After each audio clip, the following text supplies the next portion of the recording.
Anyone who has been through high school in the last decade knows the lockdown drill routine by heart. You turn off the lights, lock the door, and you huddle in the corner out of sight of the window and you wait.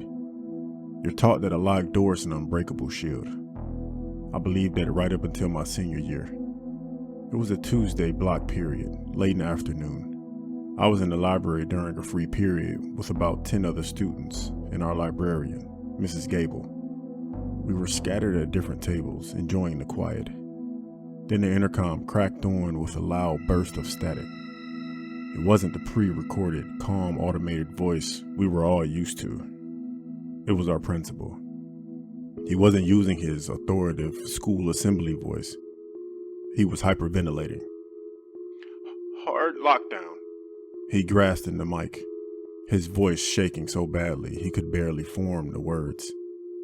"Hard lockdown, right now. This is not a drill, hide." The intercom clicked off, leaving a ringing silence. Mrs. Gable didn't hesitate. She ran to the main double doors, locked them, shut off the fluorescent lights, and ushered all of us into the very back corner of the library, wedged between the tallest reference bookshelves and the brick wall. We all sat on a thin carpet, pulling our knees to our chests. For the first 20 minutes, nothing happened. The silence in the building that large is suffocating. You could hear the hum of the vending machines out in the hallway, the faint ticking of the wall clock, and the ragged, shallow breathing of the kids sitting next to me. Then we heard footsteps. They were heavy and deliberate, echoing down the tile hallway. They weren't rushed. They would take a few steps, stop, and we would hear a loud, violent thud against the classroom door, followed by the frantic rattling of a handle. When the door didn't open, the footsteps would slowly shuffle to the next room. My stomach tied itself into a knot. I just kept staring at the sliver of light coming from under the library doors, praying the shadow wouldn't cross it. The footsteps stopped at the classroom directly across the hall from us. But this time, there was no thud. There was no rattling handle.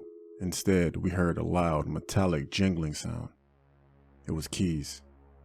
The intruder wasn't just trying doors. He had somehow gotten a hold of the janitor's master key ring. We heard the heavy scrape of a key sliding into the lock across the hall, followed by the unmistakable clack of the deadbolt disengaging. The heavy wooden door creaked open. Instantly, the silence was shattered by the sound of kids screaming, followed by a massive splintering crash of desks being overturned. Then just as suddenly, it went dead silent again.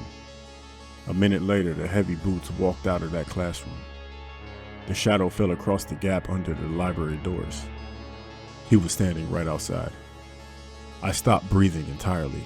The girl next to me squeezed her eyes shut and clamped both hands over her mouth to stop herself from sobbing. The heavy ring of keys jingled again.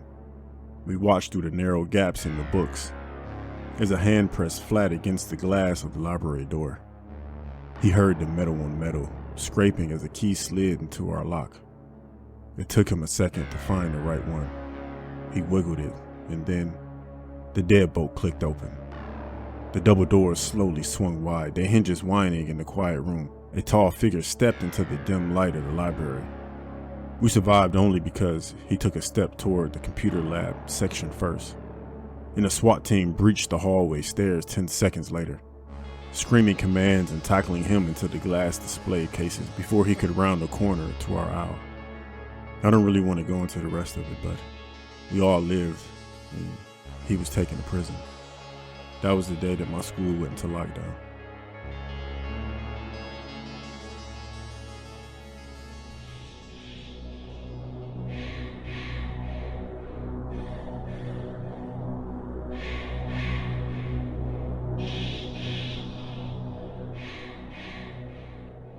One year, I was the school editor for our school yearbook, which meant staying late almost every Thursday to meet printing deadlines.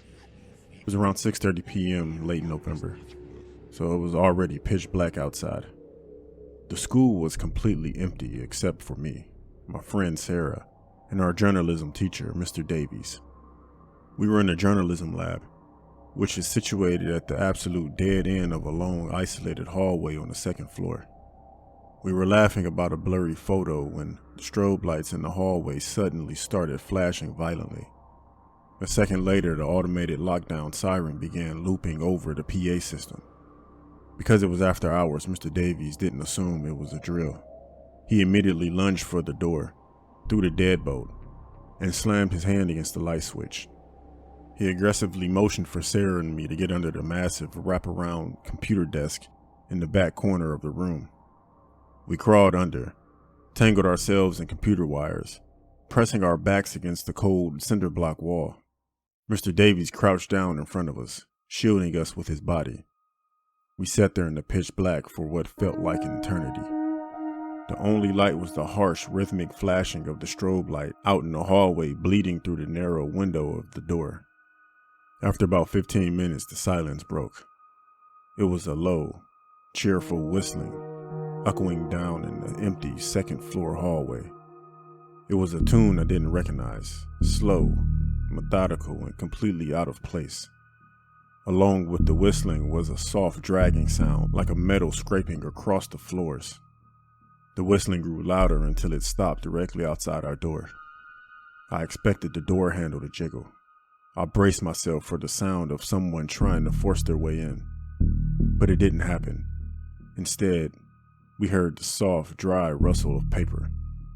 Something was being slowly pushed under the gap beneath the heavy wooden door. Mr. Davies swallowed hard. He slowly crawled forward on his hands and knees, reaching out to grab the piece of paper. He brought it back to our corner. In the dim, flashing light of hallway strobes, I could see his face drain of all color. His hands were shaking so badly that the paper rattled. He turned it so Sarah and I could see it. It was a piece of crumpled lined notebook paper. On it was a crude, hand-drawn map of our journalism lab. It showed the teacher's desk, the whiteboard, and rows of computers, in the exact back corner where we were currently hiding. Drawn in heavy red ink in that exact corner were 3 X's. Next to the X's, in messy handwriting, it said, "I see you." The person in the hallway shouldn't have known anyone was in the building, let alone exactly where we were hiding in a pitch-black locked room. As I stared at the paper in absolute paralyzing horror, the whistling in the hallway started again. But a second later, the whistling in the hallway stopped, and it was replaced by a new sound. The whistling was now coming from the large metal air ventilation return, directly above our desk. Dust fell lightly onto my shoulder as a metal grate above us slowly began to unscrew from the inside. We ran out of there so fast. For some reason, he thought he could catch us, but he couldn't. As we were running, we called the cops. Yeah, they got him. I don't know what will happen to him after that, after he was sentenced, but I'd never want to go through a situation like that again.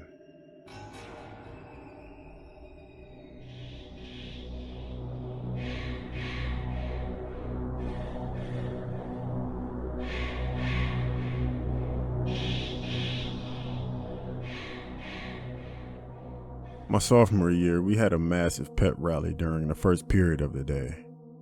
Whenever there was a rally, the bell schedule got completely thrown off, and the hallways turned into pure chaos. Kids were skipping class, wandering the halls, and nobody really knew where they were supposed to be. I was sitting in third period chemistry. It was a large stadium seating classroom with heavy black lab tables. The bell had just rung, and the teacher was trying to get everyone to settle down when the lockdown alarm suddenly blared. The tone of the alarm meant there was an active threat inside the building. Our teacher screamed for everyone to get to the back corner of the room, away from the door's line of sight. It was a stampede of pure panic. After about 30 of us scrambled over desks and knocked over chairs, cramming ourselves into the tight space between the lab sinks and the black wall. The teacher locked the door, killed the lights, and dove onto the floor with us. It was suffocatingly hot. The air was thick with the smell of cheap body spray and nervous sweat. Kids were piled on top of each other, quietly crying and texting their parents. I was pressed tightly, shoulder to shoulder, with a guy wearing a gray zip-up hoodie. His hood pulled over his head and cinched tight. He was looking down at his lap. I assumed he was a senior I didn't recognize, who who had just ducked into the nearest classroom when the alarm went off. We sat there for about, I would say, 45 minutes. School was eerily quiet, save for the distant sound of police helicopters circling the building. The tension in the room was so thick that you could choke on it. Trying to ground myself and stop a panic attack, I leaned my head over to the guy next to me. "Hey," I whispered, barely breathing the words. "Do you think that they caught the guy yet?" The guy didn't turn his head, kept his face pointed toward the dark wall. But he whispered back. His voice wasn't a teenager voice.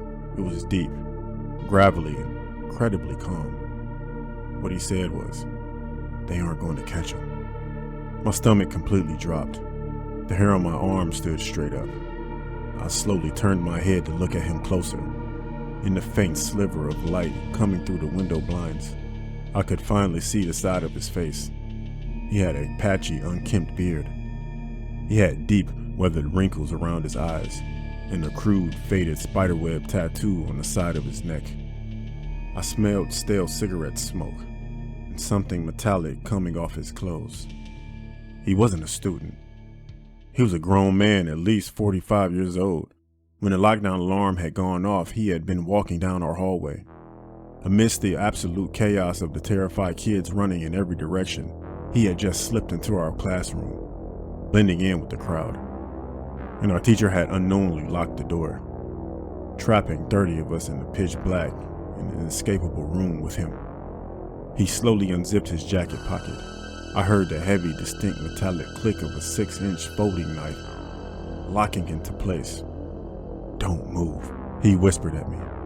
I didn't listen. I screamed as physically loud as I could, shoving him backwards into the cabinets. The entire pitch black room erupted into absolute chaos. My teacher ended up jumping on him. Everyone else went and got the police who were roaming in the hallways. They got him.